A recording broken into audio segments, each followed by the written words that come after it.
toutes et à tous, aujourd'hui on se retrouve pour l'épisode 2 des 4 dramas à voir sur Netflix.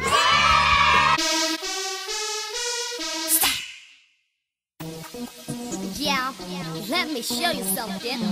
Girls, you ready? Let's go.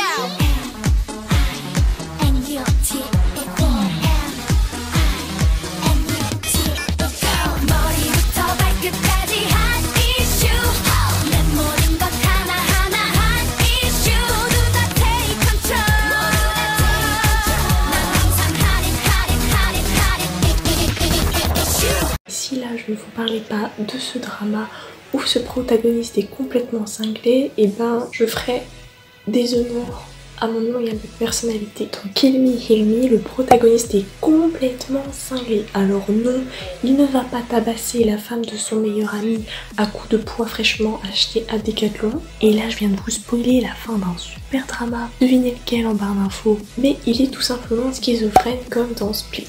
Chaque personnalité est différente, mais on va dans l'extrême, vraiment c'est du whatfuckisme insensé. Et c'est là qu'on se rend compte que l'acteur est ultra méga génial parce qu'il est capable de nous interpréter 8 personnages, tous plus différents les uns que les autres, en switchant à la perfection tout en ayant une certaine continuité dans la personnalité de chacun. Et en plus de ça, on s'attache à toutes les personnalités. Et durant tout le drama, le plot c'est de savoir quel est le traumatisme qui fait qu'il a développé ces 8 personnalités, donc on mène un petit peu l'enquête. Ah oui, et en plus il va y avoir une romance, sauf que quand on se dédouble et que ta copine elle doit gérer ça, je peux t'assurer que ça te donne des moments où tu te tapes des barres de ouf. D'ailleurs, le couple à l'écran est également un couple qui a dans Secret, donc si jamais vous n'avez pas vu la première vidéo des 4 dramas à voir sur Netflix, n'hésitez pas à y aller parce que je vous en parle de Secret My Love. C'est tout simplement génial, frais, rien à redire. On était trop détendus quand on l'avait maté. Et même si je vous avoue que je préfère la personnalité du bad boy et la personnalité du gamin, c'est très difficile de choisir, alors n'hésitez pas à me dire dans les commentaires quelle était votre crush personnalité. Ensuite je vais vous parler de Healer, donc c'est le nom de code de Seo Jeong-woo. C'est un coursier de nuit et qui peut travailler sur n'importe quelle mission, assassinat, filature, détective, ce que vous voulez, contre une somme d'argent assez faramineuse. Il a une base secrète assez digne de Batman qui lui permet de faire des recherches, et d'ailleurs il est assez compétent dans son domaine. Il va être engagé par Kim Hoon-ho qui est un journaliste à succès et qui soupçonne depuis quelques temps son frère d'avoir participé dans un incident qui s'est déroulé dans les années 90. Et il cherche du coup à démêler le vrai du faux et à régler ce conflit. Pour le bien de la mission, le healer qui vient d'être engagé va devoir se rapprocher de Cha Yeong-sin, qui est également une journaliste pour un journal web dans la section divertissement et qui rêve de devenir une ultra journaliste méga connue et qui veut par la même occasion rencontrer son idole, à savoir Kim Moon-ho. Des liens vont se créer forcément, sinon ce serait pas un drama. Et les révélations vont d'ailleurs en faire bondir plus d'un sur leur chaise. Tout cela avec un suspense bien maîtrisé. Je vous assure que ce drama est tout bonnement génialissime. Généralement, moi, côté drama, c'est plutôt histoire, romance. Et côté série-film, c'est plutôt histoire et action. Et là, honnêtement, on est servi sur tous les plateaux. On a une romance, une alchimie de malade.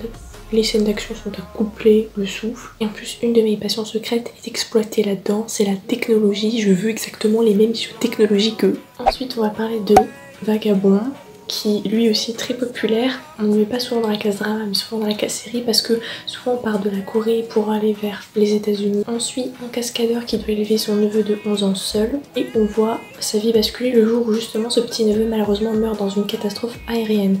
Le truc c'est que c'est pas une catastrophe anodine, ça a été provoqué, et c'est ce que laisse croire d'ailleurs le message que son neveu lui a laissé, même si tout le monde fait passer ça pour un accident technique. Donc le cascadeur va juste enquêter pour savoir ce qui se passe, mais ce qu'il ne doutait pas, c'est qu'en vérité c'est beaucoup plus complexe que ça intègre aussi des personnages très importants comme le président, et d'ailleurs il va être épaulé cette mission par une agente novice de la NIS. Et franchement, que dire à part que les séries américaines ont vraiment de la concurrence, parce que pendant plus de 8 semaines ça nous a tenus en haleine. Et honnêtement, même ma mère qui est pas trop drama, elle l'a regardé, elle a surkiffé. Les cascades qu'on a, l'action, le suspense, c'était trop bien fait. De la scène de combat dans un espace réduit à la fusillade à grande échelle, je peux dire que tout le monde est sur le cul et t'as le souffle coupé. Et honnêtement, je peux vous dire que même moi j'ai eu du mal à deviner qui était le cinglé derrière tout ça. derrière cette machination tant c'était complexe. Et pourtant moi au bout de 10-15 minutes, allez max 20 minutes, en général je te trouve direct c'est qui est le coupable. Et là j'avais du mal, mais c'était ouf. Franchement c'est vraiment que vous êtes malin si vous trouvez. Et pour finir sur une touche positive, beau et à souhait, je vais vous parler d'un drama qui m'a vraiment tenu à cœur depuis que j'ai commencé à en voir, c'est You Are Beautiful. Ça nous parle du jeune Gominam qui a un groupe d'idoles et qui va voir un jour son vœu se réaliser, à savoir la possibilité que son groupe devienne un phénomène planétaire. Le problème c'est qu'il va être dans l'incapacité d'intégrer ce groupe et de mener cette mission à bien, étant donné qu'il a fait la chirurgie esthétique, ça a mal tourné et il ressemble à un cul.